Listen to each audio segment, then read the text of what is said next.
10h33. Síndrome de burnout é o pico máximo do estresse profissional. É muito mais que estresse.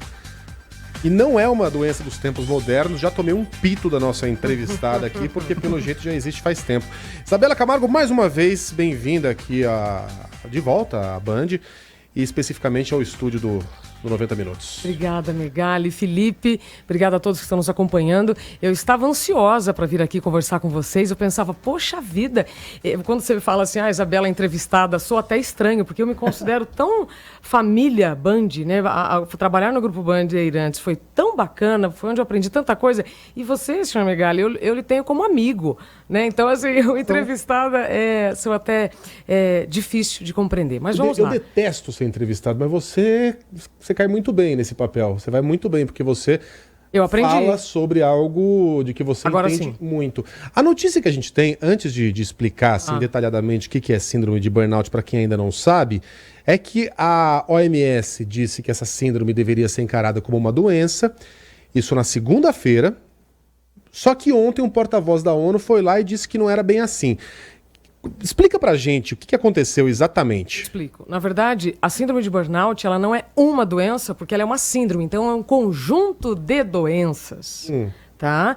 O que foi definido na segunda-feira pela OMS, e é uma excelente notícia, é que agora a síndrome de burnout ela é incluída numa caracterização apenas profissional, laboral, ou seja, você adquire apenas o ambiente de trabalho. Porque antes dessa classificação, a síndrome de burnout, ela poderia, dependendo da interpretação do empregador, da empresa, do médico, do perito, ser também relacionada a outras situações não sendo do trabalho. Ah, não, isso aí o cara trouxe de casa. Ele tá com problemas com a família. Depressão, porque se separou. Não, nada disso. Então, a excelente notícia da Organização Mundial da Saúde, nessa assembleia em Genebra, com 196 grupos, tá? Vamos chamar delegações, aliás, 194 delegações que se reuniram na Suíça, estão o quê?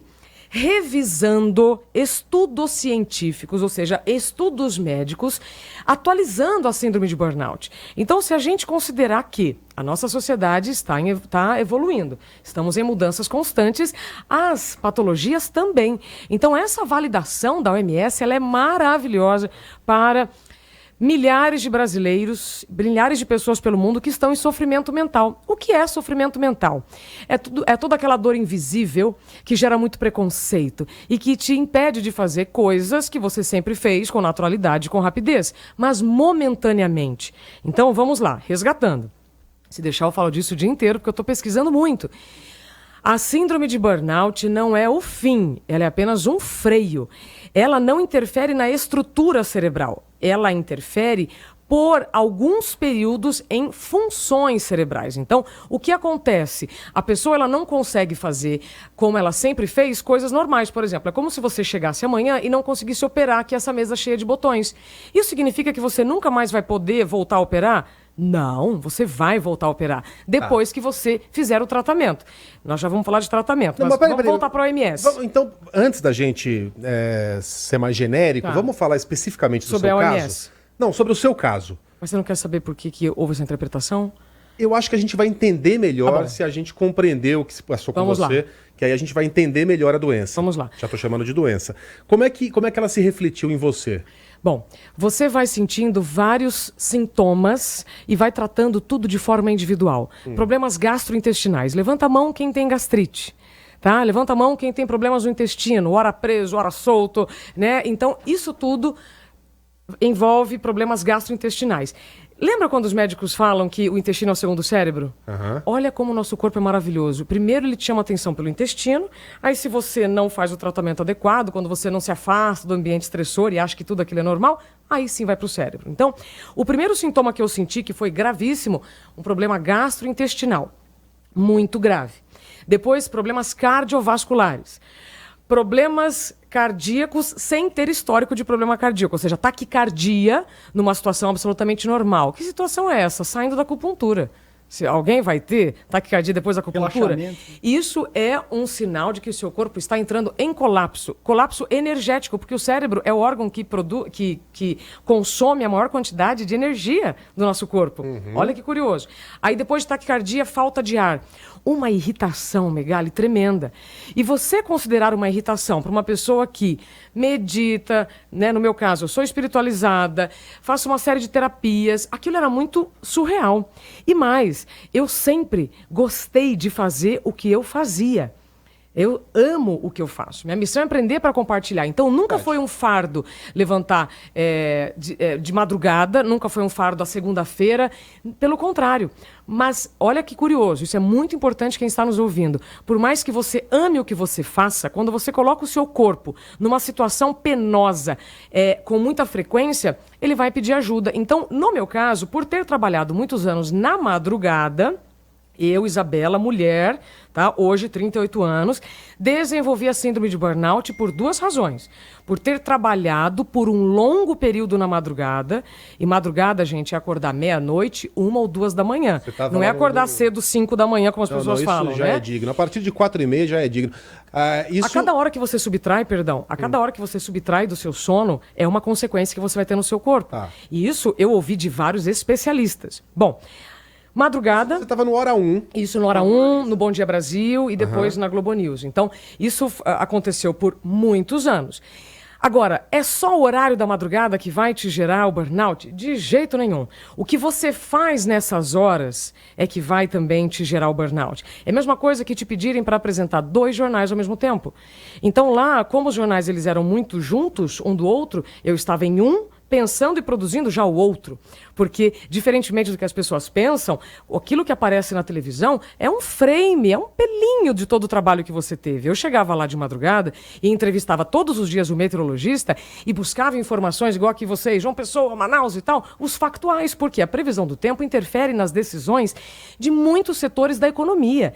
Então, a minha responsabilidade em transmitir uma informação impecável era a minha missão. Então, por isso é que eu acordava de madrugada e fazia com muita paixão. Vamos lá, tudo isso, ao longo do tempo, me fez tomar remédios para dormir e para acordar. Então, eu tomava para conseguir dormir 5 da tarde. Você já acordou de madrugada. É triste. Né? Além de ser triste, é muito difícil, porque você interfere no ciclo circadiano. Pronto, agora chegamos na questão que interfere demais no funcionamento do corpo, e aí seja de homens ou de mulheres. Quando você inverte as funções do ciclo circadiano. O que é isso? Ciclo circadiano é o ritmo do seu corpo. A gente não pode esquecer, Megali, que até 150 anos atrás, toda a humanidade vivia com a luz do sol. Em 1879, quando o Sr. Thomas Edison inventou o filamento para comercializar a luz elétrica como a gente conhece, aí sim você começou a ter um movimento completamente inverso ao do seu corpo. Então hoje, por mais que as pessoas falem, e eu respeito, aliás, muitos, os padeiros que acordam cedo para produzir o nosso pãozinho, os frentistas que trabalham de madrugada, os médicos, os enfermeiros, os porteiros, toda essa turma que trabalha para nos proteger e tudo mais, colocam o seu ciclo circadiano em confusão total. E isso vai gerar, a longo prazo, muitos problemas de saúde. Você entende? Então, é uma série de fatores que vão te levar para a síndrome de burnout. E não é um fator só. Assim como o tratamento também não é único. Ele é composto por uma série de etapas. Agora, o mais importante de dizer, e eu estou fazendo isso com muito carinho, muitas pessoas têm me dito, você está militando. Eu falei, não, gente, eu estou continuando produzindo conteúdo. Durante 6 anos e meio eu falei de previsão do tempo. Agora eu estou falando sobre a síndrome de burnout, que não é o fim, é apenas o freio profissional para você rever a sua rota. Porque muitas vezes a gente está num caminho, você está adoecendo, você está sendo maltratado pelo seu chefe, você está vivendo uma situação absolutamente infeliz e você acha que aquilo é normal. Mas bom, tudo bem, você teve os sintomas físicos ali, um problema gástrico. Até ter um apagão no ar. Taquicardia, aí veio o apagão no ar. Como é que isso aconteceu? Eu não lembrava o nome da capital do meu estado, Curitiba. Porque como a gente improvisa muito, eu já tinha tido outros apagões. Mas eu esquecia um negócio, dava uma brincadeira, dava aquele improviso, aquele somebody love e pronto, ninguém percebeu. Agora, quando você fala uma coisa que tá todo mundo já esperando você dizer, né, que é a capital, né? Quando eu falava lá das temperaturas, por exemplo. Pra quem não se lembra, como é que foi? Só pra recapitular. Então, eu tava no jornal entre o Hora 1 e o Bom Dia Brasil, que era o da Globo News, né? Um jornal maravilhoso que o Burnier me deu a oportunidade, onde a gente tinha 12 minutos para falar, né? Sobre o assunto. E aí, na hora de falar as temperaturas, eu vindo lá de todas as capitais, quando eu chego no Paraná, que é o meu estado, eu não lembrava Curitiba. Então, eu só falava no Paraná. E aí vem, assim, a desorientação mental. Onde eu tô? O que eu tô fazendo? E aí o Burnier falou, Curitiba. Eu falei, Curitiba. Ali eu percebi que a desorientação mental que eu estava tendo, desse esquecimento, desse apagão, não era tão normal assim. E aí o curioso é que, por estar entrevistando muitas pessoas para entender, né, os sintomas desses novos tempos modernos, tema do meu livro que eu ainda lanço esse ano, eu já tinha conversado com pessoas que tiveram burnout e não reconheci em mim os sintomas. E lhe digo mais, sabe o que o Boechat teve aqui? Burnout. Um burnout mas também. foi diagnosticado como uma depressão. O padre Fábio de Mello, aliás, estarei hoje com ele também, falando no programa de rádio dele, também é burnout. Mas teve uma interpretação, ou seja, um diagnóstico dado por um médico com outro nome. O Boechat chegou a descobrir isso antes de morrer? Não, Porque nós falamos por falando telefone. disso. Então, nós falamos por telefone. Ele me deu, inclusive, entrevista para o livro, falando sobre o nosso preconceito em torno da depressão, que nada mais é que um sofrimento mental, como eu falei, uma dor invisível. E aí existem 3 números muito importantes para a gente considerar. O Brasil é o país número 1 em número de ansiosos no mundo. O segundo em depressão, só perde para os Estados Unidos. E o segundo em estressados, só perde para o Japão. E aí tem um número que aí é meu, tá? A Isabela não é da Organização Mundial da Saúde. E também o primeiro em preconceituosos. Porque se você não considerar que uma pessoa que tem crises ansiosas, crises depressivas, isso por longos períodos, a gente não está falando sobre um episódio, sobre um final de semana que você está exausto, sabe? Uma tristeza momentânea, você está desconsiderando 10% da população brasileira que está em sofrimento mental. Então, nós temos que ter um olhar mais cuidadoso, com mais acolhimento para síndrome de burnout e outras patologias adquiridas no ambiente de trabalho. Quando a OMS, ontem, revisa o comentário de segunda-feira sobre essa decisão dessa assembleia formada por 194 delegações que estão atualizando a síndrome de burnout, ele está dizendo o seguinte, que anteriormente a síndrome de burnout poderia ser diagnosticada ou interpretada por outros fatores. E agora não. Agora isso não muda, não muda. Ela é adquirida no ambiente profissional laboral. Isso muda tudo, questões jurídicas, legais, planos de saúde, seguradoras, tudo isso vai interferir a partir de agora. E não me venha com essa frase de que isso é frescura, de que isso é fraqueza, que é mimimi, porque não é. Como eu te disse, os números falam por si só. Não é o caso da Isabela. Aliás, eu não sou burnout. Eu só falo sobre o burnout. É como especialista de economia. Tem muito internauta aqui mandando mensagem, viu, Megali, falando assim, não, mas eu acho que muita gente deve se confundir, até para explicar para as empresas, enfim, falando que é depressão. Que é exatamente esse caso que falou do pode ser. Falou do Boechat. E tem gente que citou aqui o Boechat falando também de burnout. Isso. Então, mas a depressão ela pode ser o caminho para o burnout ou consequência do burnout. Por isso que a gente não pode rotular, quem tem depressão vai ter burnout, quem trabalha de madrugada vai ter burnout, quem acumula função vai ter burnout. Você tem profissões com mais predisposição a descrever. E quem disse isso? É uma médica, Cristina Maslach, que eu vou entrevistá-la, inclusive, em breve. Ela está em São Francisco. Em 1970, ela lançou um livro chamado The Cost of Caring, que é o custo de cuidar. E ela coloca os médicos, enfermeiros, naquela época, tá? Década de 70, médicos, enfermeiros, policiais, que tinham mais predisposição a desenvolver a síndrome de burnout. Por quê? A gente não pode errar. Hoje você tem nessa lista jornalistas e outros profissionais da área de saúde. Por quê? O que acontece quando o jornalista erra no ar, Megali, ou gagueja? Vira meme na hora. O médico, quando erra... É a gente erra tanto. Não, mas eu também agora... Olha, muitos acostumou. anos lá na TV, inclusive, quando a gente cometia algum engano, quando eu esquecia, eu tinha que falar assim, gente, pera lá, nós somos humanos. Já vou falar sobre isso. Então, quando um médico erra, o que acontece? Erro médico, aquele fuzuê na sociedade. Então, são profissões que não podem errar, que vivem sob uma pressão tremenda, provavelmente acumulam função. E outra coisa, que eu estou aí com um banco de dados de mais de 1.100 pessoas que me procuraram para contar suas histórias, para pedir ajuda. Existe um elemento que eu encontrei em todas as histórias. Infelicidade. Não tem burnout quem está feliz. Então, eu estou aqui com olheira, estou numa maratona em várias emissoras, graças a Deus, sendo muito acolhida por todos os meus amigos das emissoras, para explicar que a síndrome de burnout não é o fim e que, se você não prestar atenção no seu corpo, nos sinais que ele vai dando, aí sim ele vai parar. Sabe quando a chave, sabe quando o disjuntor cai? Você vai lá ter que, aí você vai, né, mudar de novo a caixa elétrica, é isso. Agora, a Globo te mandou embora. Sim. E você estava falando aqui fora do ar sobre as responsabilidades do empregador. Isso. Esse é o título de um livro do advogado Marcelo Valho, que é PhD no assunto, fez um doutorado sobre isso, para colocar a empresa... Mas a Globo, quando te demitiu, ela falou, olha, você está indo embora porque você esqueceu o nome de Curitiba. Porque Não, você teve não, eles não falaram que foi porque eu esqueci o nome de Curitiba, mas eles disseram que eu não poderia voltar diante da constatação que eu tive uma doença ocupacional. Então existe muito preconceito. Eu acho que é isso, tá? Porque a gente só colhe o que planta. E eu sei que eu plantei coisas muito bacanas na TV. Sabe, o trabalho que eu desenvolvi com a equipe, junto de muitas pessoas. Eu me lembro que eu gostava muito de enfatizar isso.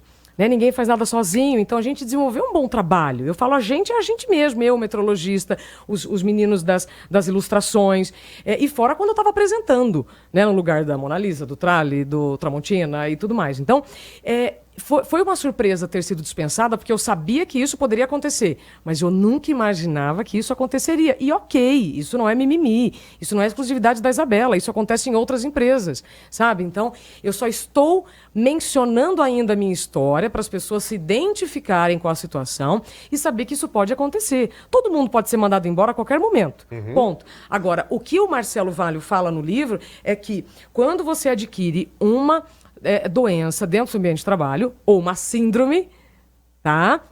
Que é um conjunto de sinais e sintomas, você precisa ser amparado legalmente, com um plano de saúde. E isso não aconteceu, tá? Agora, vou plantar uma sementinha na sua cabeça inteligente. Vamos lá. Não nasce muita coisa, lembra da década de 90? Com a Ler? Ler, o burnout é a nova Ler. Vocês imaginam que se foi difícil na década de 90 para os bancários... Se foi difícil, Megali, para os bancários terem o seu direito reconhecido que aquele movimento estava provocando um problema, é profissional ou não? Para quem não se lembra, o LER é a lesão de esforço repetitivo. Acho que hoje em dia todo mundo sabe. Quem digita muito em computador acaba tendo um problema, sei lá, no pulso. Né? E a pessoa trabalha digitando sem parar. Fala, isso aqui foi causado pelo meu trabalho e é reconhecido como um mal provocado pelo esforço repetitivo, como diz o próprio nome, no trabalho. O burnout é a LER do cérebro. Perfeito, tô dando essa manchete já faz meses. Você levantou, eu só cortei. Perfeito, tá vendo, gente? Megali, olha, que privilégio estar aqui com esse... eu aprendo com esse aqui. Não, é demais. Megali é demais. Você entendeu? Bom. Então, assim, olha, se foi difícil, Megali, na década de 90, as pessoas compreenderem, aceitarem, reconhecerem que aquele problema foi gerado no ambiente de trabalho e ele era visível... Tá? Você imagina agora que nós estamos falando de uma dor invisível. Isso acontece só com burnout? Não. Fibromialgia, dores na coluna, são tantos problemas que você pode adquirir no seu ambiente de trabalho, mas existe muito preconceito. Eu conversei recentemente, quando eu estava lá em Brasília, com o Renato Vieira, o presidente da INSS. Eu fui lá bater um papo com ele, foi meu último dia de Brasília. Eu falei, Renato, vocês estão falando de reforma da Previdência? E a síndrome de burnout? E as doenças ocupacionais? Porque se as empresas não perceberem que os talentos custam, a gente sabe que tem falta de mão de obra em todos os setores. Então, assim, as empresas precisam ter esse olhar mais acolhedor para os seus humanos, porque se você substituir alguém, vai custar. Se você afastar alguém para uma doença ocupacional, isso vai custar dinheiro. Então, eu, Isabela, hoje, estou produzindo um conteúdo pró-empresas, para que elas percebam que saúde mental tem tudo a ver com saúde financeira, tem a ver com produtividade. E aí, volta para a questão lá que eu estou pesquisando há 2 anos para o meu livro. Nós estamos convivendo muito com máquinas, só que nós não somos máquinas. O outro dia eu vi uma foto muito interessante que era um robô, né, falando assim pro chefe, né, I'm not a robot. Na verdade, não era um robô, era um humano com cara de robô, mas na verdade, assim, nós não somos máquinas. Então, não adianta você querer trabalhar 12 horas em 2 empregos e achar que isso não vai ter nenhuma consequência no seu corpo. Vai. E a gente tem que falar sobre uma questão muito importante, que é a atualização de identidade. Se você está fazendo coisas que o seu corpo está suportando com qualidade de vida, ou você está passando o tempo, a nossa célula é diferente. Hoje eu estou perto dos 40, minha vida é totalmente diferente quando eu tinha 20. Se eu dormia menos, eu tinha uma consequência. Se eu comia errado, eu tinha uma consequência. Hoje não. Se eu durmo menos, que era o meu caso, por conta dessa condição contrária ao ciclo circadiano, eu tenho uma consequência. Eu acordo com ressaca sem ter bebido. Mas sim, é verdade. Deixa eu te fazer uma pergunta. As pessoas vão ter que continuar trabalhando de madrugada. Isso não vai mudar. O noticiário tem que estar pronto às 6 horas da manhã. E para isso, o pessoal vai ter que passar a madrugada na redação. O frentista vai ter que trabalhar. O médico vai ter que ser chamado no PS. Sempre haverá vida de madrugada. A gente não vai voltar 150 anos no tempo. Não. Então, isso é um fato da vida. As empresas mais modernas, hoje, já não dão mais tanta importância para horas trabalhadas e investem muito no bem-estar do funcionário. Você vai numa startup, vai no Google, você vai ter um puff, vai ter uma mesa de ping-pong, a pessoa pode... Vai ter um ambiente para tirar um cochilo. A pessoa pode fazer o próprio horário. Benefícios de academia. Benefícios, etc. É um bom começo? É por aí? Também. Além das questões empresariais, existe o autocuidado, a autorresponsabilidade. E eu gosto muito de frisar isso, porque eu não estou aqui contra empresas, banalizando burnout, falando que tem que buscar, né, os seus direitos. Bom, buscar os seus direitos, isso é evidente. Isso pode, né, ser feito por qualquer pessoa. Entender quais são os direitos do trabalhador. Bom, agora... Perdão, é muito importante a gente encontrar limites nesse mundo sem limites. O que é isso? Como você disse, todo mundo vai continuar nesse ritmo. Só que tem pessoas que reagem melhor acordando cedo. Tem pessoas que reagem melhor acordando tarde. Quem já não ouviu? Eu não funciono de manhã. E aí tudo bem. Tá certo? Essa pessoa, então, se ela é colocada num ambiente muito penoso, ela vai ter problemas de saúde, vai ter problemas de rendimento. Então, o que eu costumo dizer para os RHs? Que eu tenho feito palestras, inclusive, nas empresas para falar sobre isso. Perca ou invista 5 minutos conversando com esse funcionário para entender se esse talento ele está no lugar certo, porque às vezes é um ajuste de horário, de posição, que vai facilitar. É a mesma coisa que você estava falando de futebol, né? É a mesma coisa que colocar um goleiro, sei lá, numa outra posição que ele não executaria a função com a melhor maneira. Ele é um mau atleta? Não. Ele é um péssimo jogador? Não, ele só está na posição errada. Poxa, é difícil entender que isso no ambiente de trabalho vai trazer mais retorno financeiro para as empresas. Entende? Então, o movimento hoje do burnout, esse movimento sobre saúde mental, interfere totalmente na saúde financeira das empresas, produtividade, e a OMS ratificando, validando que isso decorre do ambiente de trabalho, é a melhor notícia dos últimos tempos. E vou repetir. Essa interpretação que ontem apareceu com um porta-voz, ela não muda nada, ela só revisa o seguinte: não é uma doença, porque é um conjunto de doenças, é um conjunto de sinais e sintomas, por isso que chama síndrome. Então, como o texto veio em inglês, e a gente sabe que uma tradução depois é replicada na internet 200 vezes, ninguém vai lá validar, então foi isso. Depois que alguém revisou, viu, opa, mas espera lá, é um fenômeno profissional. Ponto. Incontestável. Eu me lembro também que a gente conversou, quando você ainda estava com o ministro, Marcos Pontes, que a gente conversou em Israel, que a gente estava organizando uma entrevista e tudo mais. E você passou um curto período até no 3 meses. Ministério. Porque, em razão também da doença, você saiu do Ministério? Eu pedi exoneração para poder viver a minha vida com integridade e poder falar sobre esse assunto com mais oportunidades. Então, isso, inclusive, faz eu te dar uma outra resposta. Muitas pessoas perguntam, quando você tem burnout, você pode voltar a trabalhar? Sim e não. Sim, é porque você pode voltar a trabalhar do jeito que você estava, se você quiser. Mas será que vai fazer sentido você voltar para aquele mesmo esquema que você estava? Você que você já sim. adoeceu? Quando você saiu da Globo, você recebeu sim e por isso entrou no Ministério? Não, quando o ministro Marcos Pontes ele me chamou para trabalhar, eu conheci entrevistando para o meu livro, foi assim, uma das melhores validações de confiança, de chance. Eu tentei. Só que eu saí de um furacão e entrei em outro furacão. Por quê? O trabalho no Ministério, ele é maravilhoso, ele gera muito conteúdo. Entende? Só que eu reconheci a minha vulnerabilidade em saber que agora eu não consigo, neste momento, fazer o que eu fazia no passado. Trabalhar 12, 13 horas, com a função de 3, 4 pessoas. Eu não posso acumular funções neste momento. Pode ser que no futuro eu volte a acumular funções, mas agora não. Reconhecer essa vulnerabilidade é um baita banho de consciência para você cuidar da sua vida com responsabilidade. Porque se a gente só aceitar porque hoje como é que muitas empresas fazem? Elas te remuneram com mais trabalho. Nossa, Megali, parabéns! Parabéns! Agora eu vou te dar mais um trabalho. Né? Muitas empresas a gente sabe que faz Agora assim. você vai chefiar um grupo de estudo e falou, roupa, obrigado. E isso acaba criando uma ilusão na cabeça do sujeito, né? Que ele se sente valorizado, sim, só que isso vai ter um custo. Olha o que eu estou falando, sem interpretações equivocadas. Não estou indo contra nenhum comportamento. Eu só estou dizendo que aquilo que parece ser muito positivo vai gerar um custo, vai gerar uma fatura. A fatura chega na forma de doença. Tá? O que o Boechat falou, nosso querido, amado Boechat falou quando ele voltou da licença médica? Preciso dar uma reduzida, preciso dar uma pisada no freio. Pronto, depois ele não voltou a fazer tudo que ele fazia? Então pronto, é isso. O burnout é um freio, não é o fim. Então você pode voltar a trabalhar? Pode. Muitas pessoas me perguntam, você quer voltar para a TV? Aí eu digo, eu nunca quis sair.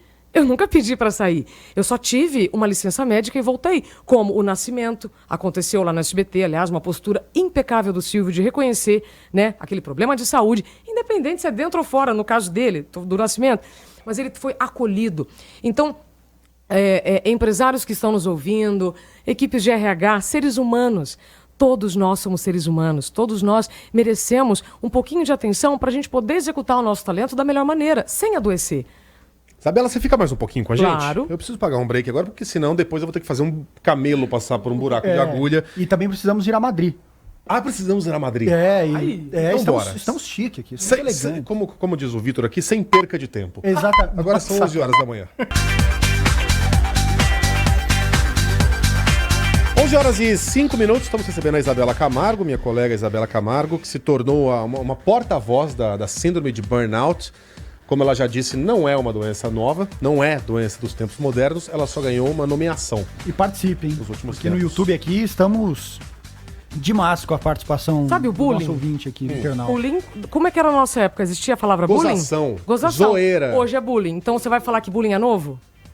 Vai falar que bullying é novo? Não. O nome é novo para um problema velho. Burnout é a mesma coisa.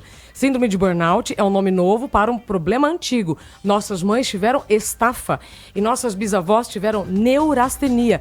Termo definido pelo médico George Miller Bird em 1869, num livro chamado American Nervousness.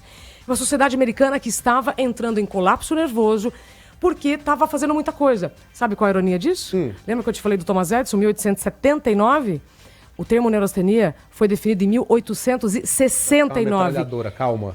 Megali. A gente vai ter que ir pra Madrid agora. 10 anos antes. Vai pra Madrid. Mas é o que você fala, é verdade. Ou a síndrome do pânico passou a existir recentemente? De jeito nenhum. Sempre existiu. Sempre existiu. Só que a pessoa era internada num manicômio, era... Pedido higienista. Mas acho como tudo, assim, Era diagnosticada como histérica. Essa pessoa está histérica. Né? Depressão, mesma coisa. A pessoa tá não sei o que lá. Virava louco. Isso, né? Virava louco. Era um termo genérico para alguém que tinha um problema cerebral, ali, um problema na mente. Essas doenças da mente, felizmente, foram sendo catalogadas, descobertas. Perfeito. E os remédios foram chegando. 100 anos atrás, alguém que sofresse do que é hoje um distúrbio do pânico seria internada, porque não tem condição de viver em sociedade. Higienista, como nós fazíamos, né? A gente excluía, isolava para ninguém ver. Mas estava aí, enfim, estamos andando para frente, é isso que importa. Corra lá até o YouTube, o Facebook da Rádio Bandeirantes. A Isabela está conosco aqui em loco no estúdio lendo digital perguntas, hein? da Rádio Bandeirantes. Nós estamos aqui lendo, anotando, guardando e faremos as suas perguntas. Antes, nós vamos viajar a Madrid, porque estamos a 3 dias da final da Champions. A Garrafinha fica me enchendo os pacuá aqui para colocar a trilha da musiquinha lá. Mais legal. Sabe que só nós vamos transmitir, você tá sabendo disso, né? Só nós. É nosso, é exclusivo, é da Rádio Bandeirantes. Calma aí, vai. Aí no Brasil. É legal demais. É bonito. Nossa, olha lá, ele lá. Olha o Bernardo Ramos aí. Deve estar no bar, né? Que horas são agora em Madrid? Bernardo, bom dia pra você, meu velho. Bom dia pra você, hein, Megali? Aqui 4 horas e 7 minutos já, portanto, boa tarde. É o seguinte, eu tô num bar sim, mas eu vou ser mais chato ainda do que o Garrafa.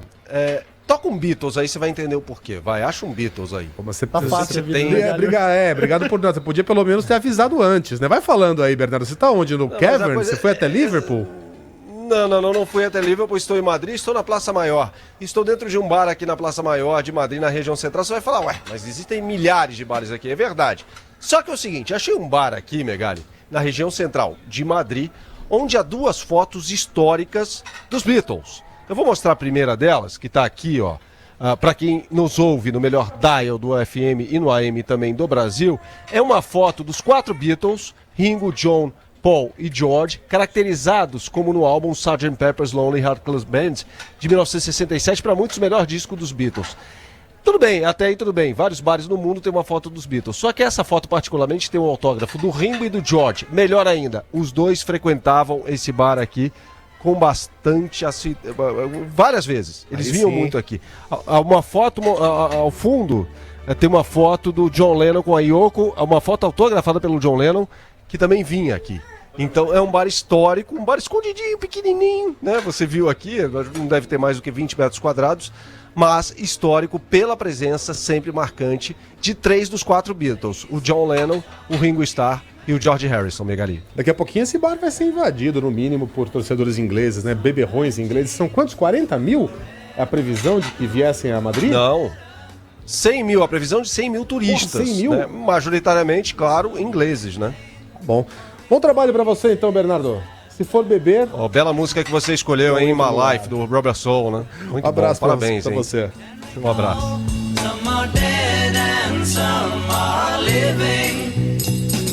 Isabela, muita gente aqui na nossa live elogiando você, sua postura, sua coragem, mas há aqueles que fazem perguntas provocativas, né? Tem muita gente dizendo, olha, mas se você trabalhou de madrugada... Isso foi uma escolha sua? Não Você foi. Poderia não trabalhar de madrugada? Não foi. Quando eu comecei a trabalhar na madrugada, foi uma excelente oportunidade, inclusive, para... Eu adoro dar bom dia. Eu gosto de começar o meu trabalho podendo deixar a vida do outro ou o dia do outro com mais informações, consequentemente, mais agradável. Sabe? Isso é uma coisa minha. Adoro. Eu também sempre fui do dia. Adoro. Eu gosto. Eu gosto do noticiário matutino. Adoro. Uai, quando eu trabalhava aqui no Band News TV, eu saía 1h da manhã, aquilo não era legal, mas eu amava também.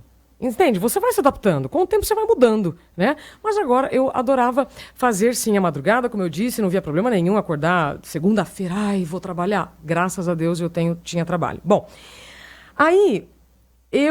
depois de alguns anos trabalhando na madrugada, eu fui sentindo que aquele esquema não me fazia bem. Ponto. Quando eu percebi isso, eu fui adquirindo as patologias gastrointestinais, cardiovasculares, taquicardia, transpirações excessivas, né, desorientações físicas e tal, e mentais, é que eu percebi, falei, opa, esse horário para mim não funciona. Aí eu pedi ajuda do RH, da minha chefia, não tive essa mudança. E aí eu cheguei ao burnout. Então não é que eu trabalhei na hora da madrugada porque eu não quis. Eu pedi muito para fazer uma pequena alteração momentânea, sei lá. Tanto que quando eu fazia, às vezes, alguns horários do dia, para mim não era trabalho. Era como se estivesse de férias. O fato de poder dormir às 10 da noite e acordar às 5 da manhã era um tesão. Isso mostrava que eu só estava no horário errado. Entende? Então não tem isso não, tá, gente? E aí entra aquela questão.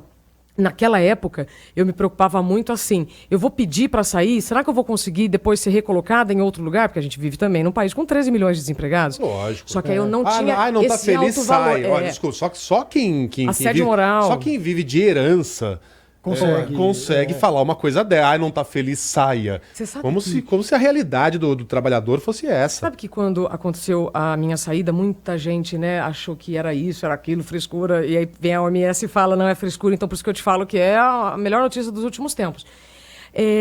Muitas pessoas falaram assim, mas você podia ter saído. Não, eu tinha responsabilidades financeiras.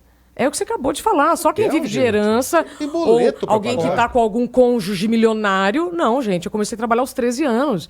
Sabe? Eu trabalho porque eu gosto, porque eu quero, porque eu preciso. Eu não estou aí de bunda lelê.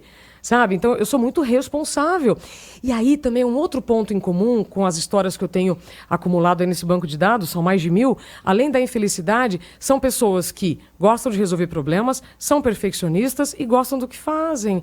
É tudo que o empregador quer. Uma pessoa que veste a camisa, que está lá o tempo inteiro. E aí eu costumo dizer para os executivos nas palestras assim, aquele cara que te elogia por ter respondido um e-mail 3 horas da manhã, não vai ser o cara que vai te visitar no hospital.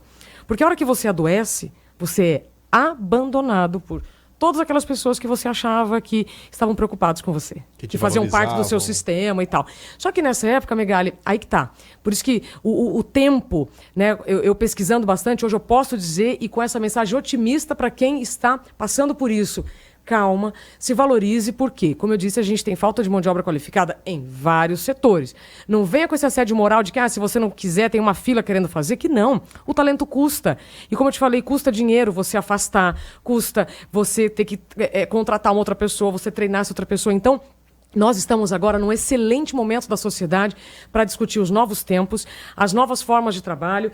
Quando alguém me falar assim, mas isso é frescura, vamos lembrar que nos últimos 150 anos a gente vem mudando a nossa forma de trabalho, sabe? Com a Revolução Industrial, com a subtração, né, das horas de sono para a gente dar conta de uma agenda cada vez mais cheia, porque a gente vive numa sociedade em que você tem que fazer mais, ganhar mais, fazer, né? E aí eu venho com a mensagem, você é humano, você precisa se cuidar. Nós não precisamos mais de rótulos, tá? A gente não precisa mais de mais conversinha fiada, mais desinformação, não. O burnout é uma defesa do seu corpo para você não ter algo pior. Sabe o que é pior que o burnout? Karoshi. O que é karoshi? Karoshi é a morte súbita por excesso de trabalho, que é um fenômeno muito comum no Japão. Desde a década de 80, o governo paga uma pensão para famílias com vítimas de karoshi. 1980, karoshi é a morte súbita por excesso de trabalho. Então, assim, infartar no trabalho? Você está trabalhando daqui a pouco, você Sim. Pum, você pagou. Tem milhares de casos. Dá um karoshi aí para você ver na internet que você vai entender o quão profundo e importante é essa conversa que a gente está tendo. Porque o burnout é uma defesa do corpo para você não ter algo pior. O infarto é pior, AVC é pior, sabe? Então, e outra alerta. coisa... Bandeira amarela. Os médicos estão analisando muito acidentes que acontecem no trajeto do trabalho. Sabe, a pessoa que sai de madrugada e já está exausta, não tem condições nenhuma de ter mais uma atividade, bate o carro ou na ida ou na volta do trabalho. Tudo isso é consequência. Você sabe que a gente estava falando aqui fora do ar, e aí você estava comentando que tinha dificuldade para dormir. O que você tentou fazer para conseguir dormir? E assim, a gente falou assim, não, você tomou alguns remédios, tá? A gente citou até o Rivotril. Eu vou trazer uma experiência caseira aqui, porque minha mãe teve depressão e acompanhei de perto esse processo dela, que ela tomou esse remédio e quando eu fui pesquisar eu vi que era um remédio fortíssimo. O Rivotril um remédio fortíssimo. E você disse que o Rivotril não funcionava. É porque eu estava colocando meu corpo numa situação estressante e penosa por muito tempo. Então, eu tentei, por muitos anos, não chegar no remédio. Então, o que eu fazia? Chá de camomila, meditação, florais, pedras quentes, tudo que me diziam. Olha, bota um filtro dos sonhos no quarto. Essa que aí, bobajada. Né? Não, algumas pessoas. Não é bobajada, não. Ajudou bastante. Mas não o suficiente para que eu não tomasse remédio. Mas o mais engraçado de todas as coisas que eu fiz para dormir foi uma técnica que me disseram que assim, olha, deita, gira o pé direito 40 vezes para o lado direito e o pé esquerdo 40 vezes para o lado esquerdo. Que aí você vai se concentrar nesse movimento e o sono vem. O sono vem às 5 da tarde com o calor do verão de 40 graus, no barulho da cidade que continua vivendo. Então, e o tornozelo doendo. Ou seja, não dormia. Contar de 100 até 1. Não é contar de 100 eu fiz de tudo. Pra frente. Contar carneirinho. Eu fiz 100, 99, 98. Eu fiz tudo que eu pude, mas eu não conseguia. Ok, fragilidade, vulnerabilidade. Não conseguia dormir 5 horas da tarde no barulho da cidade. E aí, me Isabela, chicoteiem. Aí eu entrei no remédio. Eu conheço tanta gente, você entrou no remédio. Eu conheço tanta gente que entra na birita. Sim. O cara precisa dormir às 5, começa a beber às 2, à 1. Às 4 o cara tá mamado. Pô, às 5 ele tá pra encher a dormindo. cara. Pronto. Agora, calcula um cara que tem que fazer isso todo dia, acorda de ressaca, vai trabalhar. Imagina esse ciclo negativo que você está criando no seu corpo. E aí, não é só acordar. É acordar com raciocínio genial. Você tem que produzir intensamente. Eu digo que eu ia do estado dormindo ao produzindo em 1 hora. Então, dependendo da função que eu tinha, ou na previsão do tempo ou na apresentação, né, do jornal integral, eu tinha que ter uma rotina. Então, ou eu acordava meia-noite, ou 1 ou 2 da manhã. Para cada posição que eu atuava, é igual goleiro, para atacante, é uma posição que você vai, né, uma conduta que você vai ter. Eu tinha uma rotina. Olha, é um assunto que... Agora, diga lá, Garrafinha, tem pergunta aí? Tem pergunta, que é legal ter a participação do nosso internauta, do nosso ouvinte também pelo WhatsApp. Sim. E aí tem o Miguel Alfonso, ele fala que ele é colombiano, não sei se ele tá na Colômbia ou aqui no Brasil, mas está acompanhando pela internet, então isso não impossibilita em nada. Ele diz o seguinte: síndrome de burnout pode levar até PTSD, que é o Post-Traumatic Stress Disorder? Isso tem nome em português, Distúrbio- estresse pós-traumático, que é aquilo de que sofrem os soldados que vão pra guerra lá nos Estados Unidos, ou quem levar passou a por uma experiência Eu extrema. não teria essa resposta, porque aí nós teríamos que consultar um médico. Né? Eu tenho pesquisado, mas eu também não tenho todas as respostas. Mas, como eu falei, episódios estressantes por longos períodos são fatores preponderantes para você desenvolver o burnout. Ô, Isabela, a gente precisa terminar, mas antes, você tá legal agora? Caiu algum parafuso? Não, Eu mas... babei. Eu fiz alguma Mas coisa os seus aqui. sempre foram meio soltos e eu nunca vi nenhum caindo, então... Querido, obrigada pela oportunidade. A Isabela que eu tô vendo aqui é a mesma ótima. de sempre. Sim. A minha amiga que eu Por quê? conheço desde Porque eu sempre. fiz o tratamento adequado. Eu estou muito atenta aos gatilhos. Quais são os gatilhos? Aqueles que eu tive em Brasília. Eu estava trabalhando demais, fazendo funções, acumulando funções. E aí eu falei, não, pera lá, eu tenho muita coisa bacana para fazer. Eu tenho um livro para terminar de escrever. Eu tenho um documentário sobre o assunto para fazer. Eu tenho um fórum de saúde agora no final do ano para falar sobre saúde mental. Ah, só para encerrar... Vem cá, sabe o que vem cá. Miguel Niconelli falou? Você não tá caindo no mesmo erro? Não. De se entulhar de trabalho e daqui a pouco você não... Você tá... Enfim, você Não, entendeu o porque meu raciocínio sim, aqui? o Edgar, lá da Jovem Pan, ele falou isso pra mim lá no Morning Show. Não. E vou explicar por quê. Lembra que eu te falei sobre a infelicidade? Uma coisa é você estar trabalhando, sabendo dos seus gatilhos e reconhecendo. Hoje quem faz a minha agenda sou eu. Então eu tô numa maratona de trabalho desde segunda-feira, só que amanhã já é outra história. Então eu sei hoje quais são os meus limites, por mais que eu tenha episódios de muito trabalho, depois eu já vou ter episódios de descanso, coisa que eu não tinha. Porque não é que eu só trabalhava de segunda a sexta de madrugada, eu também tinha um sábado de 13 horas, fazendo 5 jornais. Então, por isso que a gente não pode analisar só um aspecto. E aí, quando eu vejo pessoas pedindo ajuda e me agradecendo por essas informações, isso me dá muita alegria de continuar. Eu não estou aqui porque eu preciso estar aqui. Eu estou aqui porque eu quero informar as pessoas sobre esse assunto que é visto com tanto preconceito há tanto tempo. Como eu te falei, há 150 anos você já tem literatura específica disso, só que o nome mudou. Já dá pra fazer propaganda aqui do livro, do documentário, ou a gente vai ter que trazer você de novo? Vocês podem me trazer de novo, mas Pronto. são assuntos incríveis e eu tomei essa decisão em sair do Ministério para poder cuidar desses assuntos que, na minha opinião, eu tenho agora condições de falar com bastante propriedade. Muito prazer tê-la, Isabela. Obrigado. Isabela Posso Camargo, voltar? jornalista. Nossa, vai voltar. Ó, a quantidade de mensagens, só pra dizer que eu não tô mentindo, é só acessar o YouTube da Rádio Bandeirantes, impressionante. Inclusive o Zé Paulo de Andrade mandou uma mensagem Paulo, aqui, querido. parabenizando e falando que queria falar com você, pediu pra passar o celular dele pra você. Então, saindo daqui, eu já As vou, ordens. já vou te passar aí. Qualificadíssimo. Você sabe que agora eu só tenho andado de táxi, né, gente? Ou Uber, táxi é vida, Nossa Senhora. Quando eu tô atrasado, já vou no táxi e vai na faixa. Quando a condição financeira não tá muito boa, vamos no Uber, enfim. E aí, direto, eu entrando nos carros, né?